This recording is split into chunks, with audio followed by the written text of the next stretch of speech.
যারা বলে সংস্কারের কথা, ভাইয়েরা আমার, আমি পরিষ্কার করে বলে দিতে চাই, ভালো মানুষ রাজনীতিতে না আসলে কোনো সংস্কার করেই কোনো লাভ হবে না।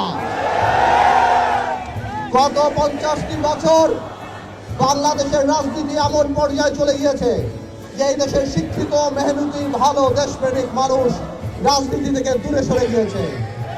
ভাইয়েরা আমার, আজকে 16ই ডিসেম্বর আমি সারা বাংলাদেশের তরুণ সমাজ, সারা বাংলাদেশের সুশীল সমাজ, শিক্ষিত সমাজ, ভালো মানুষকে আমি অনুরোধ করছি, আসুন আপনারা আমাদের সাথে রাজনীতিতে আসুন। আমার ভাইয়েরা, আমরা কথা দিচ্ছি, আমাদের সাথে রাজনীতিতে করলে কোনো মৃত ব্যক্তিকে নিয়ে কোনো সমালোচনা করতে হবে না।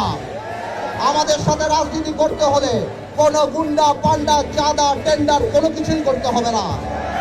আপনি কাকে পছন্দ করেন কিংবা নাই করেন সেটা আপনার ব্যক্তিগত অবস্থান, কিন্তু আপনি যদি একবার মনে করেন যে আজকে যারা বাংলাদেশের রাজনীতিতে নেতৃত্ব দিচ্ছে 10 বছর পরে বিশ্ব দরবারে বাংলাদেশকে প্রতিনিধিত্ব করার যোগ্যতা তারা রাখে না, তাহলে আপনারা আমাদের সাথে রাজনীতিতে আসেন।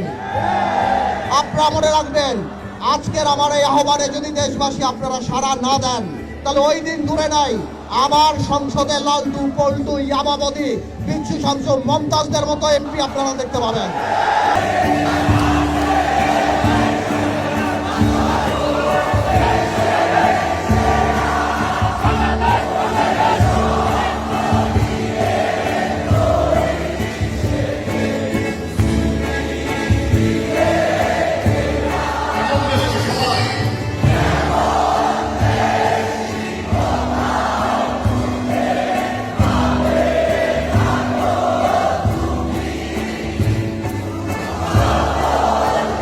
আজকে ব্যবসায়ীদের সাথে কথা বলেন, ব্যবসায়ীরা গোপনে আমাদেরকে বলে তাদের অবস্থা এত খারাপ, তাদের ব্যবসা বাণিজ্য হচ্ছে না।